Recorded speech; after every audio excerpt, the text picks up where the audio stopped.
खुलुमबाय बड'लेण्ड इंखं टेलिभिजन स्टुडिय'आव आं ललिता गयारी दिनै मोनाबिलिनि गाहाय रादाबफ्राव दं। इएम दावबायसा बर'आ क'क्राझारनि अल इन्डिया रेडिअ सेन्टाराव दावबायहैदों। मिरु केबिनेटनि थांखि दरबा रायजोनि मोन 12 हारिनो एसटिनि मानदान्दा। एनएफ रेलिअ'नि आरपिएफ बिफाना सिग्रोमनानै 3 सानाव 33 उन्दैसाफोरखौ बोखांदों। बिजेपिआ भट मोननो थाखाय नंखाय रादाय होयो बुंदों जितेन्द्र सिंह। मोनद' हारिखौ थगायनायनि थाखाय साबुआ आरो धेमाजियाव गोख्रों सोमावसारदों। बाक्सानि खालपानि सुनबारियाव मोनसे मुगैथाव जाथाय। कलकातायाव फालांगि आमिर खाननि न'आव सिग्रोमनानै इडिआ नोगोर 17 कौटि रां मोनदों। जम्मु काश्मीराव फिन आरोबाव बास जाब्रबथाय 7नि जिउ खहा आरो 19आ जोखोम। दानिया फैदो आबुं रादाबाव।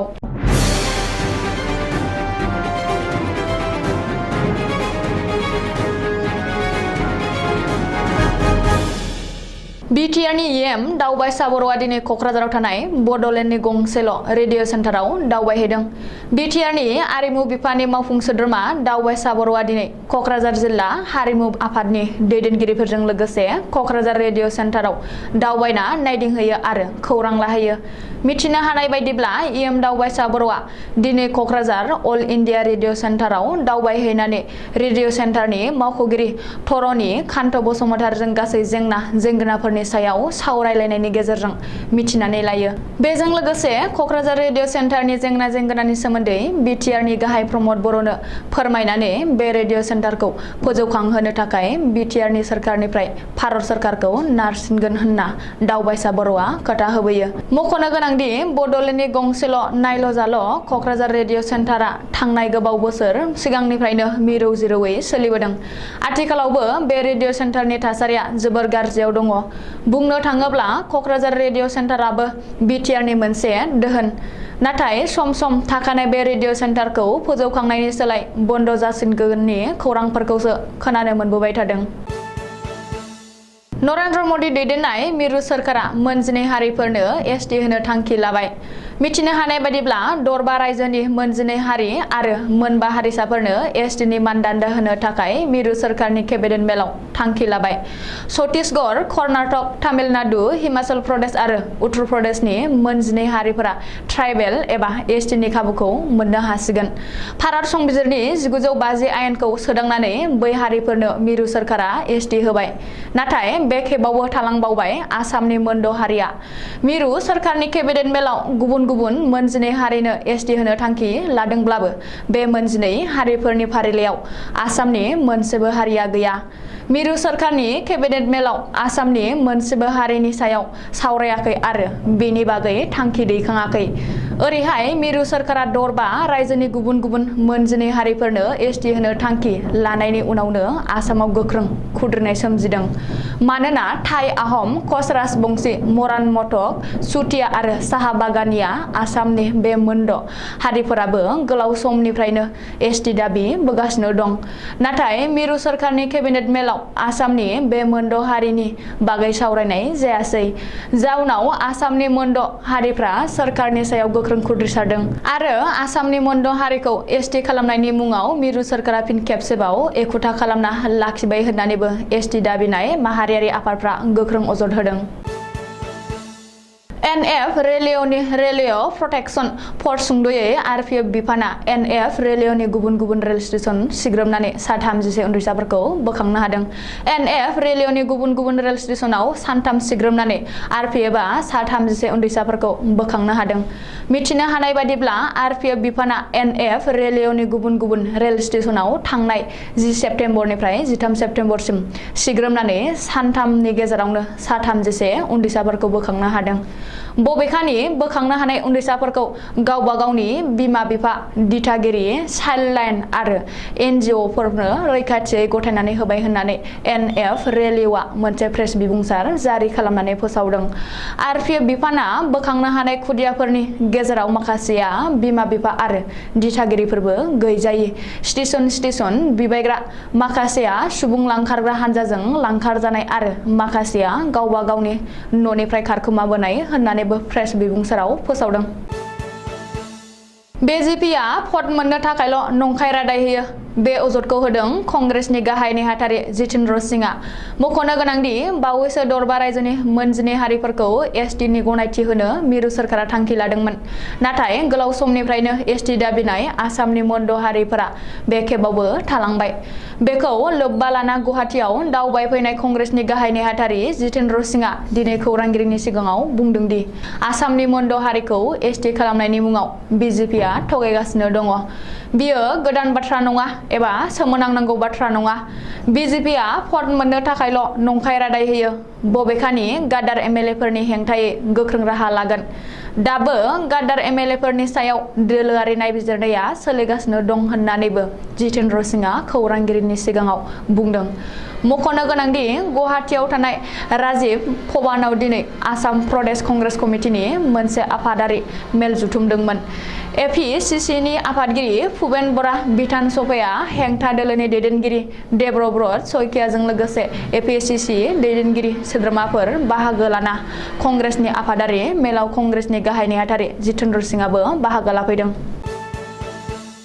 नरेन्द्र मदि दैदेननाय मिरु सोरखारनि केबिनेट मेलाव दरबा रायजोनि मोन 12 हारिनो ST होनो गनायथि होबाय। नाथाय BJPनि दैदेननाय मिरु सोरखारा आसामनि मोन 6 हारिखौ फिन खेबसेबाव थगायनायनि थाखाय साबुआ आरो धेमाजियाव BJP सोरखारनि हेंथायै गोख्रों सोमावसारदों। मिथिनो हानाय बादिब्ला मटक जुब छात्र परिषद मटक छात्र सन्ताना दिनै साबुआनि 37 नं राजा लामानि बेंथेना गोख्रों सोमावसारदों आरो बे सोमावसारनाय हाबाफारियाव गाहाय मन्त्रि नरेन्द्र मदि, नखर मन्त्रि अमित शाह, ट्राइबेल मन्त्रि अर्जुन मुन्डा आरो आसामनि गिबि मन्त्रि डक्टर हिमन्त बिश्व शर्मानि मुसुखा सावदों।